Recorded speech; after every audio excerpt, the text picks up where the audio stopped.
मेरा नाम सलोनी है और मेरी उम्र 18 साल है। मैं अपनी परीक्षा की तैयारी कर रही थी। तभी अचानक बाहर से दरवाज़ा इतनी ज़ोर से खोलने की आवाज़ आई। मैं अपनी चप्पल पहन के फ़ौरन बाहर भागी। मैं जैसे ही दरवाजे तक पहुंची, मैंने देखा कि भाभी रोती हुई अंदर आई और भागते भागते अपने कमरे में जाकर बंद हो गई, जबकि मम्मी उनके पीछे बहुत गुस्से से अंदर आई। मैंने जब मम्मी से भाभी के रोने की वजह पूछी, तब वो मुझसे कहने लगी कि वो ड्रामा कर रही है, तुम उस पर ध्यान न देकर अपनी परीक्षा पर ध्यान दो। मम्मी की बात सुनकर मैं बहुत हैरान हुई कि भाभी तो इतनी अच्छी है, उन्होंने कभी किसी किस्म का ड्रामा या मक्कारी नहीं की, तो फिर मम्मी ऐसे क्यों कह रही है। मैं सोचती हुई परेशानी से अपने कमरे में जाकर पढ़ने लगी। पूरा दिन यूं ही खामोशी से उदास सब गुजरा था। पूरे दिन भाभी कमरे से बाहर नहीं निकली थी और मेरी परीक्षा आने वाली थी, तो मैं पढ़ाई कर रही थी, तो मजबूरन खाना भी मम्मी को ही बनाना पड़ा। यह मेरे लिए आज के दिन का दूसरा सबसे बड़ा झटका था, क्योंकि जब से भाभी शादी करके आई थी, उन्होंने मुझे और मम्मी को किचन में कदम रखने के लिए मना कर दिया था, क्योंकि वह किचन का सभी काम खुद ही बहुत अच्छे से करती थी। मेरे भाई किसी और शहर में जॉब करते थे। कल वह आने वाले थे। अक्सर भाई जब आते थे, तब भाभी अपने हाथ से उनके लिए उनकी पसंद का खाना बनाती थी और फिर बाद में खुद भी अच्छे से तैयार होकर उनका इंतज़ार करती थी। लेकिन आज ऐसा कुछ भी नहीं हुआ था और मुझे यह मामला, क्योंकि मुझे पता नहीं था कि क्या हुआ, मुझे बहुत ज़्यादा परेशानी में डाल रहा था। लेकिन मैं चुपचाप यह सब होता हुआ देख रही थी, क्योंकि मम्मी ने मुझे सख्ती से यह सब बताने से मना कर दिया था और भाभी खुद को कमरे में बंद किए हुए बैठी थी। सुबह हो गई, दूसरा दिन भी ऐसे ही चला रहा। भाभी ने खुद को कमरे से नहीं निकाला और आज खाना भी मम्मी ने खुद ही बनाया। रात जब भाई घर आए, डाइनिंग टेबल पर भाभी को नहीं देखा। वह मम्मी से उनके न होने की वजह पूछने लगे, तो मम्मी ने हड़बड़ाकर बहाना बना दिया कि उसकी तबीयत ठीक नहीं है। मैंने हैरान होकर मम्मी को देखा, तो मम्मी ने मुझे घूरकर चुप रहने का इशारा किया। मैं भी खामोश हो गई कि चलो भाई जब कमरे में जाएंगे, तो भाभी से बात करने के बाद सच वैसे भी सामने आ जाएगा। हम सब खाना खाकर अपने अपने कमरे में चले गए, लेकिन भाभी का कमरा अंदर से बंद था, तो भाई को घबराहट होने लगी और वह जल्दी से डुप्लीकेट चाबी लेकर अंदर आ गए और रूम खोलने लगे। भाई जैसे ही रूम में गए, तो उन्होंने देखा कि भाभी अभी तक सो रही है। भाई ने जल्दी से अपना रूम अंदर से लॉक किया और उनके पास चले गए। मैं पानी देने मम्मी के कमरे में गई थी और जब वापस आ रही थी, तो मैंने देखा कि भाई बहुत गुस्से में मम्मी के कमरे में गए, लेकिन मुझे देखकर कहने लगे, छोटी तुम अपने कमरे में जाओ, मुझे मम्मी से अकेले में कुछ बात करनी है।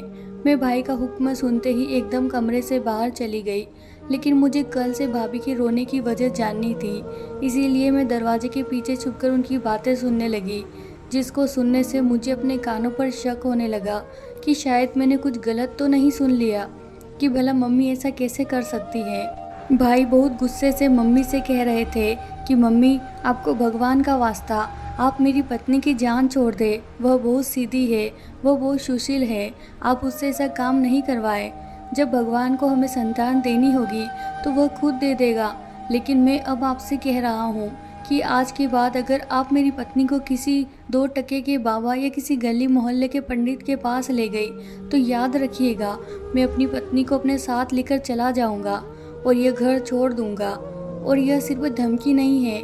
भाई की घर छोड़ने की बात पर मम्मी फ़ौरन रोने लगी और कहने लगी कि बेटा, यह सब मैं तुम्हारे लिए ही तो कह रही हूँ, तुम्हारी संतान का मुंह देखने के लिए ही तो जतन कर रही हूँ।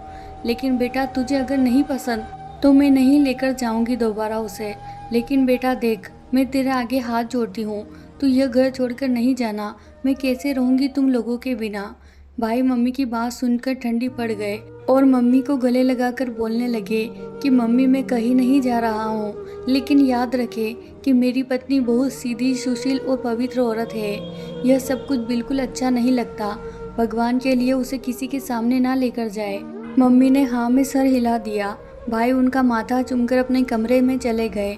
भाई के जाते ही मैं दरवाजे के पीछे से निकलकर अपने रूम में आ गई, लेकिन कमरे में आते ही मैं लगातार अपने कमरे के चक्कर काटने लगी। मेरे दिमाग में एक ही बात चल रही थी, क्या आखिर मम्मी भाभी के साथ क्या कर रही है। मम्मी भाभी को आखिर किस पंडित बाबा के पास लेकर गई थी।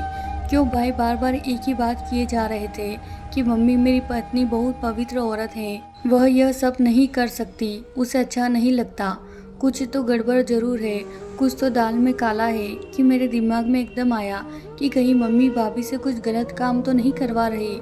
यह सोचते ही मैं एकदम अपनी सोच को नाम में बदला। ऐसा नहीं हो सकता, भला मम्मी भाभी के साथ ऐसा क्यों करेगी? भला मम्मी अपने ही बेटे का घर क्यों खराब करेगी? लेकिन अगर ऐसा कुछ नहीं होता तो भाई बार बार मम्मी से ऐसा क्यों कहते कि मेरी पत्नी बहुत पवित्र है, बहुत सुशील है? कुछ तो गड़बड़ जरूर है। मैं इन्हीं सब में बहुत देर तक उलझी रही। आखिर मैं इन सब सोचों से तंग आ चुकी थी, इसीलिए सर झटक कर पढ़ने बैठ गई। पूरे 10 दिन हम सबके साथ भाई ने गुजारे। अपनी जॉब के लिए दूसरे शहर में चले गए थे। दिन यूं ही गुजरने लगे, लेकिन अब सब पहले जैसा होने लगा। मम्मी उस दिन की भाई के जाने वाली धमकी के बाद भाभी को किसी भी पंडित के बाबा के पास लेकर नहीं गई थी, इसीलिए भाभी बहुत खुश हुई और मुतमईन सी रहती थी। भाभी अब हर काम पहले की तरह करने लगी थी और मेरे साथ भी बहुत अच्छा समय बिताती थी। लेकिन मैं जब भी उनसे उस बात का पूछती जिस दिन वह रोते हुए घर आई थी, तो वह घबराकर बात बदल देती और एकदम से मेरे पास से उठकर चली जाती। मुझे उनके इस व्यवहार से बहुत हैरत होती कि आखिर भाभी इस तरह घबरा क्यों रही है और मुझे कुछ क्यों नहीं बता रही। दूसरी तरफ मम्मी का व्यवहार भी मुझसे हैरत और परेशानी में डाल रहा था। वह अक्सर भाभी के कमरे में घुसकर उनसे पता नहीं क्या क्या कहती रहती, लेकिन जैसे ही मैं उनके कमरे में जाती तो मम्मी और भाभी दोनों ही घबरा जाते हैं। बल्कि मम्मी तो मुझे बहुत गुस्से में बातें भी सुना देती और कभी कभी तो कमरे से निकल जाने का भी कह देती। मैं बहुत ज़्यादा परेशान थी और हैरत में भी थी कि कुछ तो था ऐसा जो गलत था, कुछ था ऐसा जो मम्मी हम सबसे छुपाकर भाभी से करवा रही थी। लेकिन वह आखिर कौन सा रास्ता? मुझे अक्सर यह सारे सवाल बहुत परेशान रखते थे। मैं नहीं चाहती थी कि मासूम सी भाभी के साथ कुछ गलत हो, लेकिन मुझे सच भी तो नहीं मालूम था ना। मैं ऐसे कैसे किसी पर इल्ज़ाम भी लगा सकती थी। इसीलिए मैं मजबूर होकर खामोशी से सही वक्त का इंतज़ार करने लगी। अब घर का माहौल मुझे बहुत ज़्यादा घुटन सा लगने लगा था। भाभी का काम करके चुपके से कमरे में जाकर बंद हो जाती। भाभी ने अब मेरे पास बैठना अभी बंद कर दिया था और उसकी वजह यही थी कि वह जब भी मेरे पास बैठी तो मैं वही सवाल करने लग जाती। इसीलिए उन्होंने मुझसे अब दूरी बनाना शुरू कर दी थी। जबकि मम्मी तो गुस्से में घूमती ही रहती थी, जैसे उनका कोई अहम मकसद पूरा ना हो रहा हो, जैसे उनका कोई भी काम पूरा ना हो रहा हो। लेकिन मेरे पूछने पर मुझे सख्ती से डांट दिया करती। मैं बहुत बेसब्री से भाई के आने का इंतज़ार करने लगी। मैंने 2-3 बार भाई को कॉल करके कहा भी कि भाई इस बार प्लीज़ जल्दी घर आ जाए, मुझे आपसे बहुत ज़्यादा इम्पोर्टेंट बात करनी है। लेकिन भाई ने कहा कि बेटा मैं तुम्हारे बुलाने पर एकदम घर आ जाता, लेकिन इस महीने सारी जिम्मेदारी मेरे ऊपर है और कंपनी के कुछ एम्प्लॉयमेंट छुट्टी पर गए हैं, इसीलिए मैं चाहकर भी नहीं आ सकता। बेटा बस कुछ दिन की तो बात है, फिर मुझे आ ही जाना है, फिर हम बैठकर आराम से बातें करेंगे। भाई की मजबूरी को देखते हुए मैं चुपचाप रहना पड़ा। मैं चुपचाप भाई के आने का इंतज़ार करने लगी। एक दिन मम्मी की दोस्त मिठाई का डिब्बा हाथ में लिए घर आई। मम्मी से मिलकर वह मम्मी की आंखों ही आंखों में इशारे करने लगी। मुझे उनकी हरकत बिल्कुल भी सही नहीं लगी, बल्कि उनकी सारी ही हरकतें बहुत ज़्यादा अजीब सी थी। जबकि मम्मी भी उनकी संजीव से हरकत में उनका पूरा पूरा साथ दे रही थी, जबकि उनकी यही चीज़ मुझे झुकाने पर मजबूर कर रही थी। थोड़ी देर गुजरी, तभी भाभी नाश्ते से भरी ट्रे लेकर आई। भाभी ट्रे रखने के बाद उठकर जाने लगी थी। तभी मम्मी की दोस्त पूनम आंटी ने उनका हाथ जोर से पकड़ लिया। भाभी ने उनको सवाल भरी नज़रों से देखा। आंटी पूनम के कुछ भी बोलने से पहले मम्मी बोल पड़ी कि पिंकी बेटा थोड़ी ही देर हमारे पास बैठ जाओ, मेरी फ्रेंड आपसे कुछ बात करना चाहती है। मम्मी और उनकी दोस्त बार बार नज़रों से बातें कर रही थी और फिर उन दोनों के चेहरे की मुस्कुराहट मुझे किसी अनहोनी का पता दे रही थी। मुझ पर हैरत के पहाड़ टूट रहे थे। आंटी पूनम भाभी का हाथ पकड़कर मगरूर व्यवहार से कहने लगी कि देखो अभी 1 साल पूरा भी नहीं हुआ मेरे बेटे की शादी को, और देखो मेरी बहू ने मुझे दादी का सुख दे दिया। अपनी शादी के पहले ही साल मेरी बहू ने मेरी गोद में एक सेहतमंद पोता डाल दिया। मैं तो बहुत ही खुशकिस्मत हूँ। आंटी पूनम का अंदाज कुछ ऐसा था कि जैसे वह भाभी को नीचा दिखाने की कोशिश कर रही हो। भाभी भी बेचारी सर नीचा करके सुन रही थी। वह और कर भी क्या सकती थी। इतनी देर में मम्मी की फ्रेंड बोल पड़ी और पूछने लगी कि तुम्हारी शादी को 3 साल हो चुके हैं, तुमने कोई खुशखबरी नहीं सुनाई। अभी तक भाभी उनका सवाल सुनकर बहुत ज़्यादा दुखी हो गई थी। वो नज़रें झुकाए बैठ गई। आंटी पूनम फिर से भाभी का चेहरा छूकर कहने लगी कि बेटा हो तो तुम बहुत खूबसूरत, कोई ऐब भी नज़र नहीं आता तुम में। तो आखिर क्या बात है कि अभी तक तुम खाली दामन हो। फिर एकदम चेहरे पर हाथ रखकर कहने लगी, क्या तुम बांझ तो नहीं। उनका सवाल सुनकर भाभी रोने लगी और कहने लगी कि नहीं आंटी, ऐसा कुछ नहीं है। जब भगवान को मंजूर होगा तब भगवान मेरी झोली भर देंगे। जबकि आंटी भाभी की बात सुनकर अपना चेहरा मुरझा कर बोली कि बेटी, दुआ के साथ साथ दवा और दम भी बहुत ज़रूरी है, लेकिन आजकल की नस को कौन समझाए। उनकी बात सुनकर भाभी अपनी आंखों में आंसू साफ करके अपने कमरे में चली गई। आंटी भी मम्मी से मिलकर एकदम चली गई। आंटी पूनम के जाने के बाद भाभी थोड़ी देर में ही अपने कमरे से बाहर निकलकर मम्मी के पास आई और अपने आंसू साफ करते हुए कहने लगी कि मम्मी, मैं राजी हूँ उस बाबा के पास जाने के लिए। बस यह बात किसी भी तरह आकाश को पता न चले।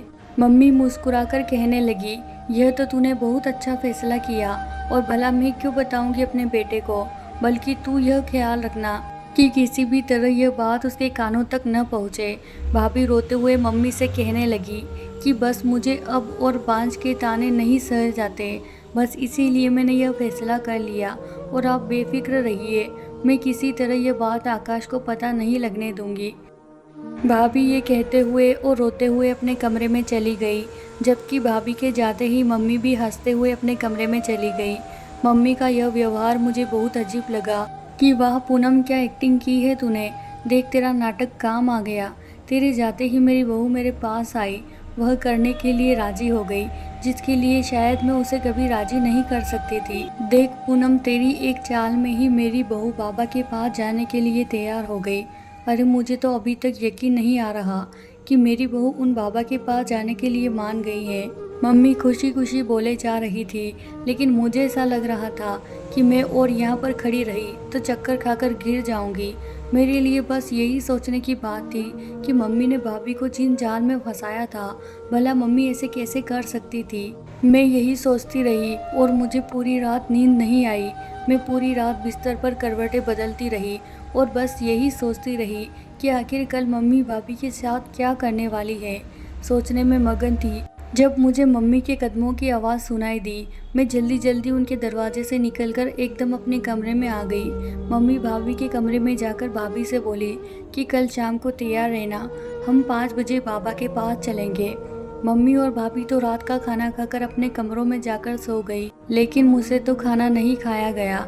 इसीलिए मैं भी धीरे से मम्मी के पीछे जाकर उनके दरवाजे के पीछे खड़ी हो गई। मैं अंदर झाँकने ही लगी थी कि मैंने सुना कि मम्मी कह रही थी आखिर वह क्या करवाना चाहती है भाभी से। इन्हीं सोचों में मेरी आंख कब लग गई मुझे पता ही नहीं चला। देर रात से सोने की वजह से सुबह मेरी आंख बहुत ज़्यादा लेट खुली थी। मैं जल्दी जल्दी उठकर बाहर भाग, मुझे यह सब परेशान कर रही थी कि कहीं मम्मी भाभी को लेकर चली तो नहीं गई। लेकिन जब मैं आंगन में गई तो मैंने देखा कि भाभी वहीं है। ऐसे ही टेंशन में वक्त गुजरता गया। शाम हो गई। शाम को मैंने देखा कि भाभी तैयार खड़ी हुई मम्मी का इंतज़ार कर रही है, जबकि मम्मी पता नहीं किस अंदर अपने कमरे में बातें कर रही थी। थोड़ी देर बाद मम्मी बाहर आई और भाभी से कहने लगी, अब तुम्हारे जाने की कोई ज़रूरत नहीं है, तुम अपने कमरे में जाओ। मम्मी की बात सुनकर भाभी खुशी खुशी अपने कमरे में चली गई। मुझे यह जानकर बहुत हैरानी हुई, आखिर मम्मी ने क्यों अपनी खुद की चाल बेकार जाने दी। फिर मैंने सोचा कि शायद मम्मी के दिल में भगवान का डर आ गया हो। मैं खुश होकर अपने कमरे में चली गई, लेकिन कुछ देर बाद मैंने देखा कि मम्मी एक बड़ी सी पोटली उठाए घबराते हुए बाहर की तरफ जा रही थी। मैंने मम्मी से पूछा कि आप इस तरह कहाँ जा रही है, तो मम्मी फ़ौरन से गुस्से में बोली, मैं तुम्हें जवाब दूंगी, तुम मेरी बेटी हो ना कि मैं तुम्हारी, इसीलिए चुपचाप अपने कमरे में जाओ, मैं थोड़ी देर में आ जाऊंगी। मैं मम्मी का यह व्यवहार देखकर बहुत हैरान हुई और फिर चुपचाप किचन में जाकर अपने लिए चाय बनाने लगी। चाय बनाने के बाद मैं वहीं बाहर बैठकर पीने लगी। अभी मैंने 2-4 घूंट पिए ही थे कि मैंने देखा कि मम्मी जल्दी जल्दी दरवाज़ा खोलकर अंदर आई, दरवाज़ा अंदर से बंद किया और सीधे भाभी के कमरे में चली गई। मैं भी अपनी चाय वहीं छोड़कर उनके पीछे भाभी के कमरे में चली गई। मम्मी ने अपने दुपट्टे से एक बोतल खोलकर भाभी को दी। वह कहने लगी कि बाबा ने यह तेल दिया है और वह कह रहे थे कि तेल उन्होंने 5 औरतों के लिए तैयार किया है। न जाने कौन कौन सी जड़ी बूटियाँ से बनाया है यह तेल। बाबा का कह रहे थे कि तुम्हें रोज़ाना यह तेल अपने पेट पर लगाना है, देखने की तुम कुछ दिन में ही गर्भवती हो जाओगी। और सबसे अहम बात कि बाबा जी ने इस तेल पर मंत्र पढ़कर भूखे हैं। वह कह रहे थे कि अगर किसी का पति नामर्द हो तब भी उसकी पत्नी यह तेल लगाने से गर्भवती हो जाएगी। भाभी ने तो मम्मी की बातों पर यकीन करके वह तेल लगा लिया, लेकिन मुझे मम्मी के उस बाबा की किसी भी बात पर यकीन नहीं था और ना ही उस जड़ी बूटियों वाले तेल पर यकीन था। आखिर मैं मेडिकल स्टूडेंट थी, इसीलिए मुझे बहुत अच्छी तरह से पता था कि अभी तक ऐसा कोई भी तेल साइंस नहीं बना पाई। यह तो सरासर झूठ है, ऐसा कैसे हो सकता है। मैं यह सब सोच रही थी कि तभी भाई के जोरदार नमस्ते की आवाज़ से मैं होश में आई और खुशी से उनके गले में झूल गई। भाई मुझसे पूछने लगे कि तुम क्या बात करना चाहती थी, लेकिन मैंने बहाना बनाकर उन्हें टाल दिया कि बस मुझे आपसे मिलने का दिल कर रहा था, इसीलिए मैंने ये सब कहा था। अब घर का माहौल ख्वार हो गया था। मम्मी भाई से छुपाकर वह तेल रोज़ रात को भाभी को लगा रही थी और भाभी भी चुपचाप वह तेल लगवा रही थी क्योंकि वह भी माँ बनना चाहती थी। एक दिन भाभी खुशी से मम्मी के पास आई और कहने लगी कि मुबारक हो मम्मी, अब दादी बनने वाली है।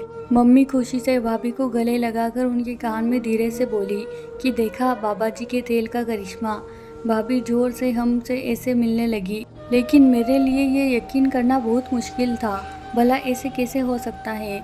इसीलिए भाभी के कमरे में गई और वह तेल चुपके से अपने दुपट्टे में छुपाकर अपने कमरे में चली आई। अब मैं मम्मी और भाभी से छुपकर वह तेल इस्तेमाल करना शुरू कर दिया और एक दिन मेरे साथ भी कुछ ऐसा ही हुआ जिससे मेरी आंखें बाहर आ गई। मुझे लगा मेरे सर पर आसमान गिर गया हो, जैसे मुझे अपने पैरों पर खड़ा रहना मुश्किल हो चुका था क्योंकि मैं सच में गर्भवती हो चुकी थी। यकीन नहीं कर पा रही थी कि सिर्फ एक तेल की बदौलत ये कैसे मुमकिन था।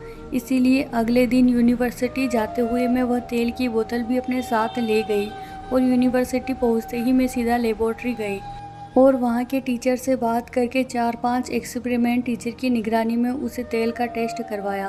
टेस्ट में जो राज मेरे सामने आया उसने मुझे हैरान कर दिया। मैं अपनी सोच में समझने की शक्ति भूल चुकी थी, हैरत से दंग बस उस तेल को देखे जा रही थी। मैं जल्दी से वह तेल पकड़कर अपने घर भागी। मेरा नाम सलोनी है, मैं MBBS पढ़ रही थी।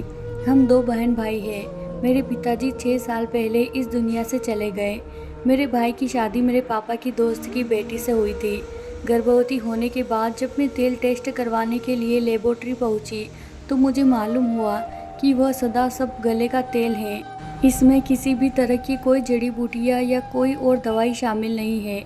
इस बात ने मुझे बहुत हैरान कर दिया। इसीलिए मैं तेल पकड़कर जल्दी से यूनिवर्सिटी से बाहर निकली। यूनिवर्सिटी से मैं सीधा हॉस्पिटल गई और हॉस्पिटल में सीधा अपना टेस्ट करवाया। टेस्ट की रिपोर्ट पढ़ते ही डॉक्टर मुझसे कहने लगी कि फूड पॉइजनिंग की वजह से आपको लगातार उल्टियाँ आ रही है। यह सुनकर मैं अंदर ही अंदर बहुत ज़्यादा शर्मिंदा हुई कि एक पढ़ी लिखी लड़की होने के बावजूद भी मैं इन बातों पर कैसे यकीन कर सकती थी। डॉक्टर के बताने के बाद और उनके इंस्ट्रक्शन लेकर मैं घर वापस आ गई और जाते ही भाई के सामने मम्मी और भाभी को बुलाकर इस तेल की सच्चाई बताने लगी। मम्मी तो यह सब सुनते ही सदमे में चली गई, जबकि भाभी रोते हुए कहने लगी कि मुझे तो पहले दिन से वह बाबा कोई फरेबी लगता था। जब मैं पहली बार उसके पास गई तो वह शख्स कभी मेरे हाथ पकड़ लेता तो कभी मेरे कंधे पर अपना बाजू रख लेता। मैं मम्मी को यह सब बताया, लेकिन मम्मी ने मेरी बात का यकीन नहीं किया। मम्मी का भरोसा टूटा तो वह रोते हुए कहने लगी कि मैं तो अपने बेटे की संतान देखने की खातिर इतनी अंधी हो गई थी कि मैं उसे फरेबी को पहचान नहीं सकी। यह मामूली सा तेल उसने मुझे 3 तोले सोना और 2 लाख रुपए लेकर दिया। मम्मी रोते हुए अपना माथा पीटने लगी। आखिर मैंने यह क्या कर दिया है। मैं हैरानी और परेशानी से उन दोनों को देखने लगी। भाई ने एकदम उस ढोंगी और फरेबी बाबा के खिलाफ पुलिस में रिपोर्ट दर्ज करवाई, क्योंकि उस बाबा के खिलाफ पहले भी बहुत सारी रिपोर्ट्स दर्ज थी। इसीलिए अगले ही दिन उस ढोंगी बाबा को गिरफ्तार कर लिया गया और उसका ठिकाना भी मुकम्मल तौर पर बंद कर दिया गया। भाई ने उस बाबा का इंतजाम कर बस इतना बोले मम्मी से कि अगर इस दुनिया में कोई पत्ता भी हिलता है तो वह भी मेरे भगवान की मर्जी से। इसीलिए भगवान पर यकीन करने से हर चीज़ मिल जाती है, लेकिन उसके लिए सब्र करना पड़ता है। काश आपने भी भगवान पर यकीन किया होता और सब्र से काम लिया होता तो आज आप अपनी सालों की जमा पूंजी लौटा कर नहीं बैठी होती। मम्मी ने रोते हुए हाँ में सर हिला दिया। शायद भाई की बातें समझ आने लगी थी। तो मेरे प्यारे दोस्तों, ये थी हमारी आज की कहानी। अगर आपको हमारी आज की कहानी पसंद आई है तो इसे लाइक करें, शेयर करें, कमेंट करें और चैनल को सब्सक्राइब करना बिल्कुल ना भूलें।